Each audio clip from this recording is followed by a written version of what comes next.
I built something beautiful with Grant.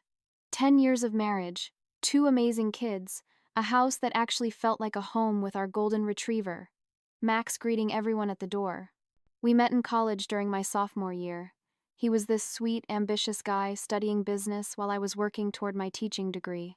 We dated through the rest of college, and after graduation, everything just fell into place naturally. The wedding, buying our first house together, him landing that steady job at the consulting firm. I left teaching after Leo was born because we both agreed one of us should be home with the kids, at least while they were little. Leo's 7 now, all energy and soccer practices, and constantly asking why the sky is blue or how airplanes stay up. Maya just turned 4, still my little shadow who wants to help with everything from cooking dinner to folding laundry. They're good kids, happy kids. I made sure of that. While Grant was building his career and working late most nights, I was the one handling bedtime stories and scraped knees, and all the million little things that actually matter in raising children. But somewhere along the way, I started feeling invisible. Not to the kids. They still needed me for everything. But to Grant, I'd become part of the furniture, reliable old Cora who'd have dinner ready, and the house clean and the kids bathed by the time he walked through the door each evening. When was the last time he really looked at me? Not just glanced up from his phone to acknowledge I was talking. When was the last time we had a real conversation about something other than Leo's school schedule, or whether we needed to call the plumber? I deserved more than that. I deserved to feel like a woman again, not just a wife and mother whose entire identity revolved around everyone else's needs. That's when I started looking forward to girls' nights more than I probably should have. Every other Friday, me and my friends from the neighborhood would hit downtown. Jenna from 2 streets over, Paige, whose husband Mark works with Grant, and usually 2 or 3 other women from our circle, all of us married, all of us with kids, all of us desperate for a few hours to remember who we used to be before car seats and parent-teacher conferences took over our lives. We deserve this, Jenna would always say, as we ordered our second round of cocktails. We work our asses off all week taking care of everyone else. A few hours to ourselves isn't asking too much. She was right. While our husbands got to interact with adults all day at their jobs, we were home managing tantrums and grocery shopping and trying to have adult conversations with 4-year-olds.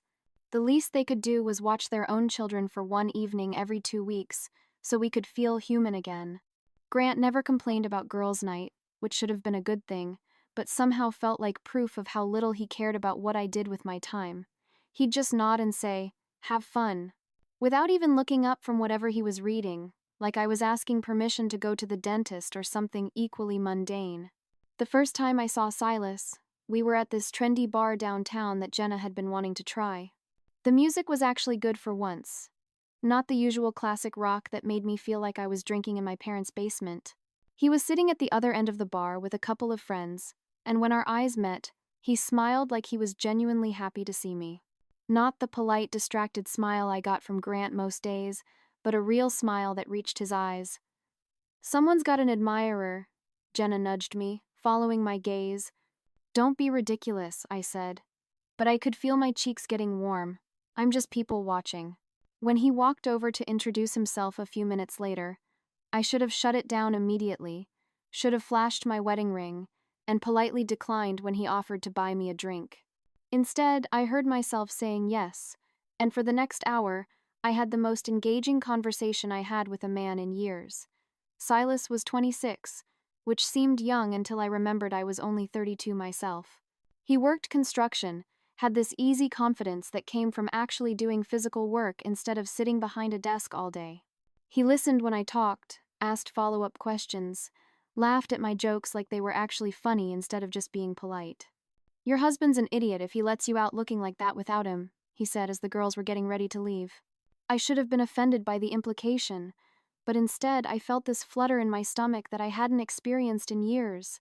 When was the last time Grant had even noticed what I was wearing, let alone complimented me on it? "It's just girls' night," I said, which wasn't really an answer to anything. "Maybe next time you could take a little detour," he said, handing me his number written on a napkin. "You seem like someone who deserves better than the same old routine." I took the napkin, told myself I'd throw it away as soon as I got to the car, but instead I tucked it into my purse and tried not to think about it during the drive home. Grant was already asleep when I got back, which was typical. No, how was your night or did you have fun? Just the assumption that I'd had my little break and now everything could go back to normal. I kept Silas's number for 3 weeks before I finally texted him. Just something casual about hoping he was having a good day. Nothing that could be construed as inappropriate if anyone saw it. He responded immediately, and before I knew it, we were texting throughout the day. Nothing serious at first, just friendly conversation that made me smile when my phone buzzed. He was easy to talk to in a way that Grant hadn't been in years. When I mentioned being frustrated with Leo's teacher, Silas actually engaged with the problem instead of offering some generic, "I'm sure it'll work out" response. When I complained about feeling like a taxi driver with all the kids' activities, he sympathized instead of reminding me that this was what I'd signed up for when we decided to have children. "You're too smart to be stuck in the suburbs playing chauffeur," he texted one afternoon while I was waiting in the car line at Maya's preschool. "You should be doing something that actually uses your brain." It was the first time in years someone had acknowledged that I might have ambitions beyond managing everyone else's schedule. The first time I met him outside of the bar was completely innocent. Just coffee on a Thursday afternoon while both kids were at school.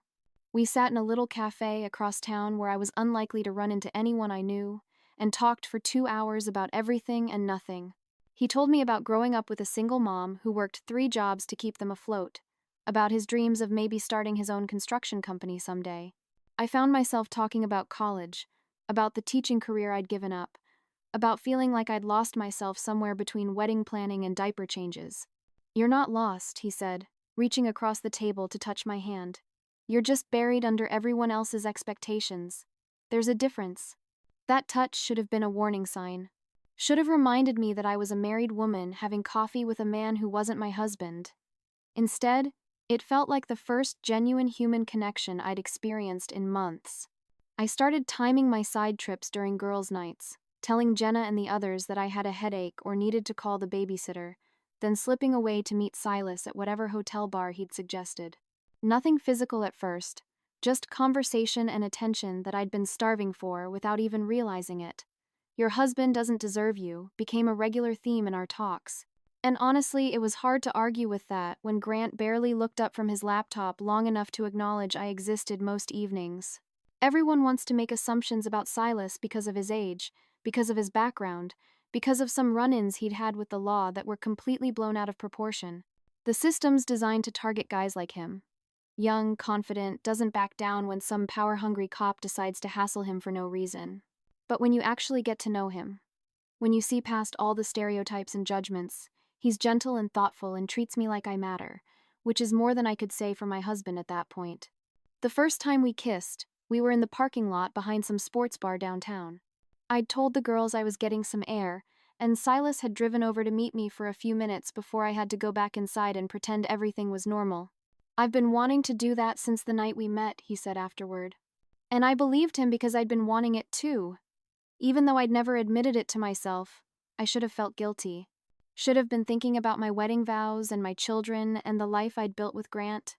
Instead, I felt alive for the first time in years, like I was finally doing something for myself instead of just existing to make everyone else's life easier. "This doesn't have to change anything," I told him and myself. "What Grant doesn't know won't hurt him." And it was true, wasn't it? I wasn't neglecting my kids or my responsibilities at home. If anything, I was a better mother and wife because I was finally getting my needs met somewhere. Leo and Maya were happy and well cared for. Grant had his comfortable routine exactly the way he liked it. Everyone was getting what they wanted, and I was finally getting something too. The physical relationship developed gradually over the next few months. Hotel rooms during extended girls' nights, afternoon meetings when both kids were in school. Silas made me feel beautiful and desired in ways I'd forgotten were possible. He'd text me throughout the day, not about grocery lists or scheduling conflicts, but just to say he was thinking about me, that he missed me, that he couldn't wait to see me again.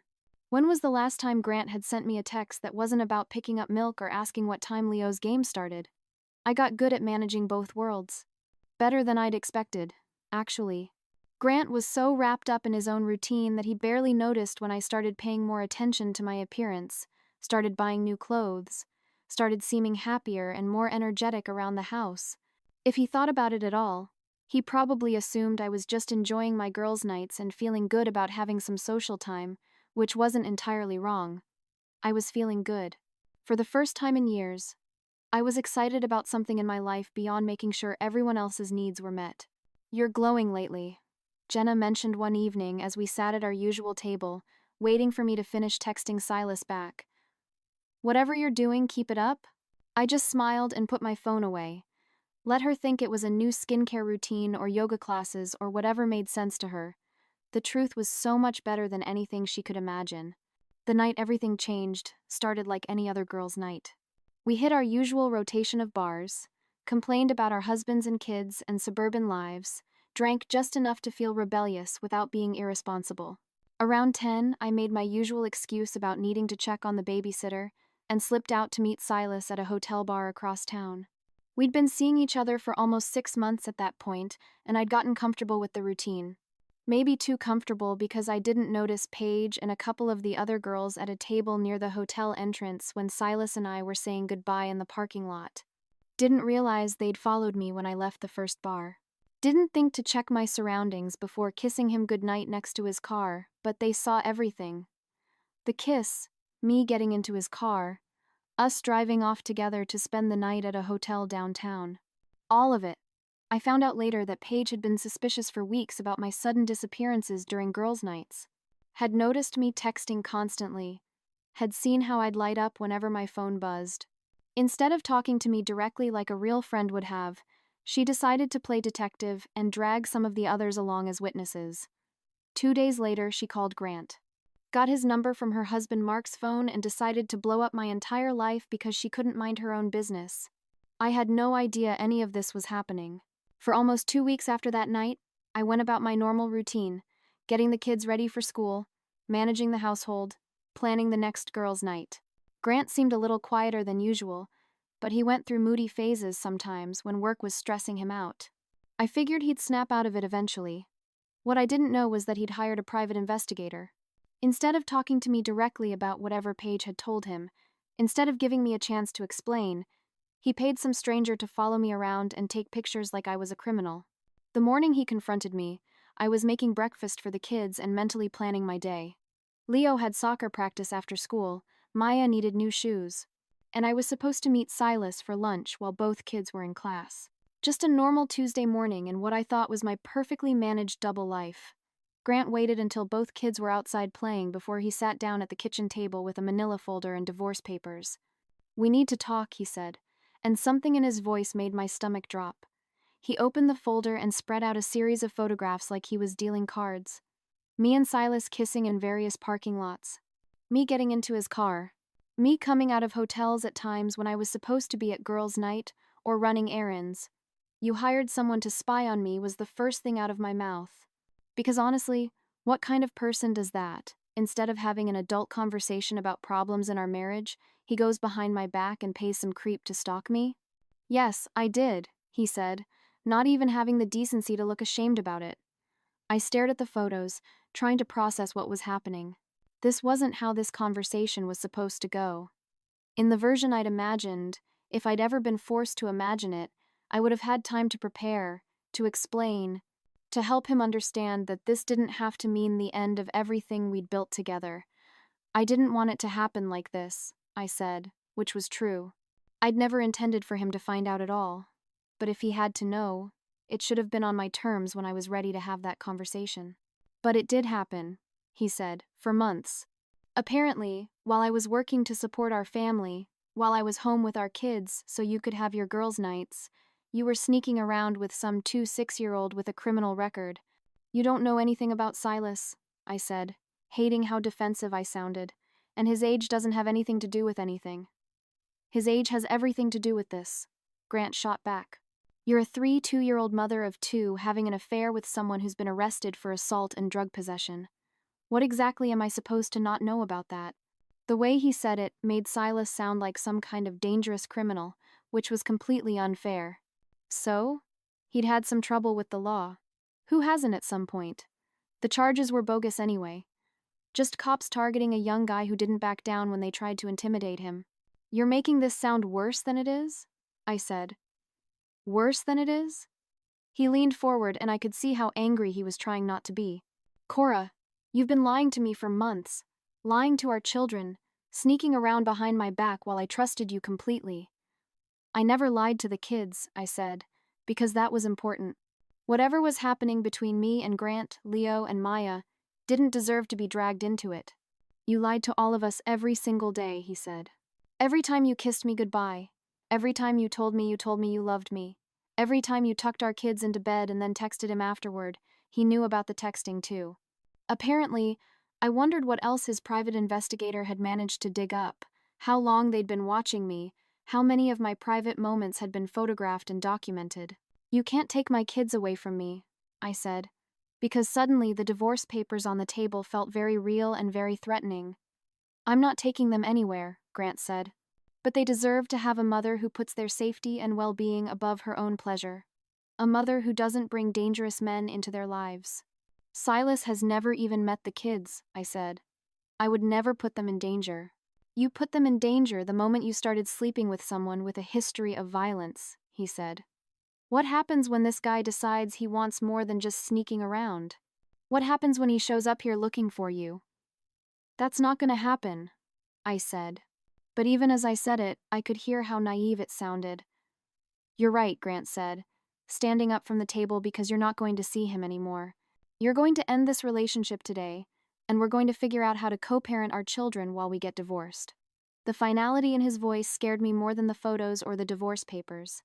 This wasn't a conversation or a negotiation. This was him telling me how things were going to be from now on. Grant, please. I said, we can work through this. We can go to counseling. We can figure out what went wrong and fix it. What went wrong is that you decided to cheat on your husband instead of talking to him, he said. What went wrong is that you brought someone with a criminal record into our lives without caring how that might affect our children. What went wrong is that you've been lying to my face for months while I worked to support the family you were betraying. I never betrayed our family, I said. This has nothing to do with Leo and Maya. Everything you do has to do with Leo and Maya. He said, you're their mother. Your choices affect them whether you want to admit it or not. He was making me sound like some kind of monster, when all I'd done was find someone who appreciated me for who I was. Yes, I'd made some mistakes in how I handled things, but the core issue was that our marriage had problems that we both needed to take responsibility for. What about your part in this? I asked. What about the fact that you've been emotionally absent for years?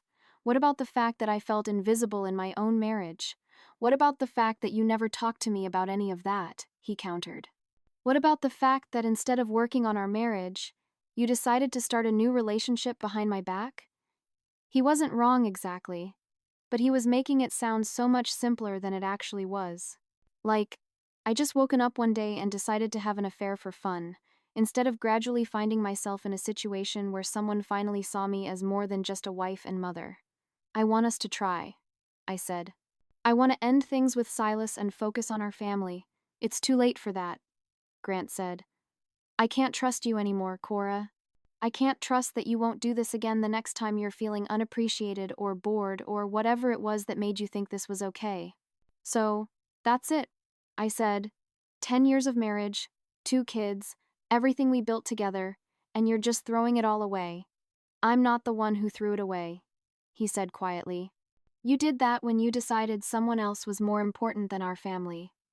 The next few months were a nightmare of lawyers and court dates and custody evaluations. Grant refused to move out of the house, claiming he didn't want to abandon the children, which meant we were stuck living together while everything fell apart around us.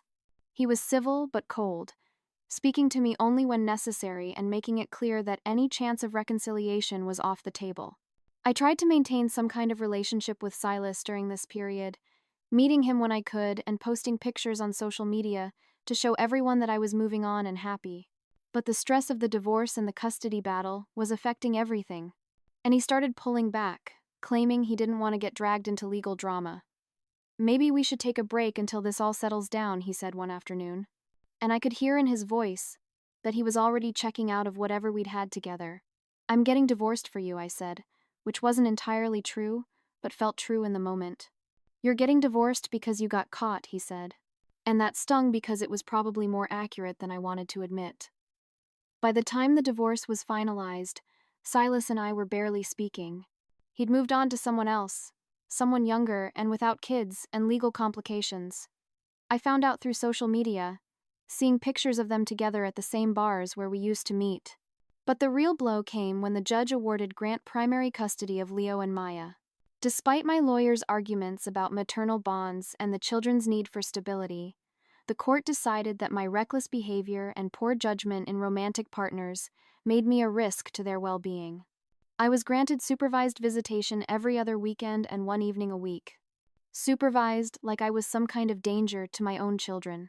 The court recognizes that both parents love their children, the judge said, but the children's safety and stability must be the primary consideration in custody decisions. Grant looked relieved but not triumphant, which somehow made it worse.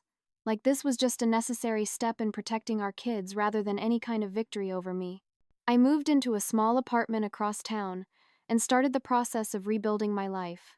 My lawyer assured me we had good grounds for an appeal, that the custody decision was overly harsh and could be overturned with the right arguments. Courts are getting more progressive about these issues. She said, a mother's romantic choices shouldn't automatically disqualify her from having custody of her children. She was right. Of course, the whole system is biased against women who refuse to disappear into traditional roles. A father can work 60 hours a week and be praised for providing for his family. But a mother who tries to maintain her own identity and needs is labeled selfish and reckless. I started posting about my healing journey on social media, sharing inspirational quotes about resilience and personal growth. Not because I felt particularly healed or grown, but because I needed people to see that I was moving forward, that I wasn't going to be destroyed by this setback. The truth was messier and more complicated than anything I could post online. I missed my kids desperately during the weeks when I couldn't see them. I felt angry and betrayed by friends who had sided with Grant, who treated me like I was some kind of pariah for having needs outside of motherhood and marriage. Paige, the friend who had started this whole mess by calling Grant, tried to reach out a few months after the divorce was final. I hope you understand that I was just trying to do the right thing, she texted. I didn't want to see you throw away your family. I never responded. What was I supposed to say? Thank you for destroying my marriage and helping my husband take my children away from me. Thank you for deciding that my private life was your business to manage. The appeal is still pending. My new lawyer thinks we have a strong case, especially since there's been no evidence of actual harm to the children from my relationship with Silas. The original custody decision was based on speculation and moral judgments rather than concrete evidence of parental unfitness. The court overreached, she explained during our last meeting. Your personal relationships, as long as they don't directly endanger the children, shouldn't be grounds for limiting custody. I know she's right. I know that once we get in front of a different judge, someone who understands that mothers are allowed to be complex human beings with their own needs and desires, this whole nightmare will be corrected. Leo and Maya are in therapy now, which Grant claims is to help them process the changes in their family structure. But I know it's really just another way for him to control the narrative to make sure they see me as the parent who disrupted their stable life, rather than the parent who is trying to model authenticity and self-respect. When I do see them during my supervised visits, they seem happy enough, but there's a distance that wasn't there before. Like they're not sure how to act around me now that our family looks different. Leo asks fewer questions and Maya doesn't automatically curl up in my lap the way she used to. It's normal, my therapist assures me. Children adapt to new situations, but it takes time. Once you have more regular contact with them, those bonds will strengthen again. I have to believe that's true. I have to believe that eventually Leo and Maya will understand that I never stopped loving them, that everything I did was about trying to be a complete person rather than just disappearing into the role of wife and mother. Some days I wonder what would have happened if I'd handled things differently. If I'd talked to Grant about feeling neglected instead of finding someone who appreciated me. If I'd been more careful about keeping my relationship with Silas private. If I'd ended things before Paige and her amateur detective work blew everything up. But then I remember how alive I felt with Silas. How seen and valued and desired. I remember what it was like to have conversations with someone who was actually interested in my thoughts and dreams and frustrations. And I can't bring myself to regret finding that, even if it came at a cost I hadn't anticipated. The appeal hearing is scheduled for next month. My lawyer is confident that we can get the custody arrangement modified to something more reasonable. Maybe shared custody with both parents having equal time. It won't undo everything that's happened, but it will be a start toward getting my life back to something that makes sense. Until then, I'm focusing on building the kind of life I want to have when Leo and Maya are with me more regularly. The kind of life where I'm not just existing to serve everyone else's needs, where I'm modeling independence and self-respect instead of martyrdom and sacrifice. Grant thinks he won something by getting primary custody, by turning our friends against me, by making me look like the villain in our story. But what he really did was force me to figure out who I am outside of his expectations and limitations. And that might be the best thing that could have happened to me, even if it doesn't feel like it yet.